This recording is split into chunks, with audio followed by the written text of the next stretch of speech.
غلط سنا ہے آپ نے کہ اللہ جب کسی سے ناراض ہوتا ہے تو سجدے کی توفیق چھین لیتا ہے۔ اللہ ناراض نہیں ہوتا بھائی، اللہ دینے والوں میں سے ہے، لینے والوں میں سے نہیں ہے۔ اگر اللہ صرف کچھ گناہوں کی وجہ سے،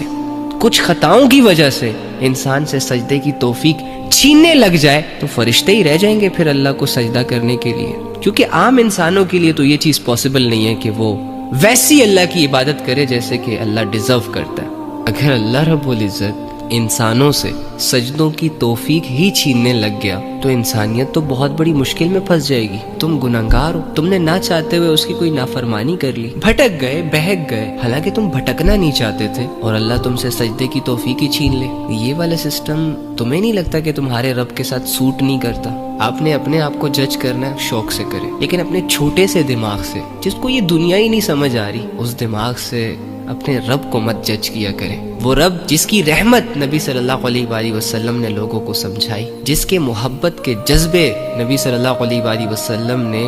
لوگوں کے دلوں میں ڈالے، اس رب کو اتنے تنگ زاویے سے نہ جج کیا کریں۔ جس دن تمہیں یہ یقین آ گیا نا کہ تمہارا رب باوجود اس کے کہ تم گناہگار ہو، بدکار ہو، تم اس سے دور جا رہے ہو، لیکن وہ رب تم سے اس کنڈیشن میں بھی راضی ہے، سٹل تمہارے گناہوں کو معاف کرنے کے لیے تیار ہے، تو پھر اللہ کی محبت میں تم سب کچھ چھوڑ دو گے۔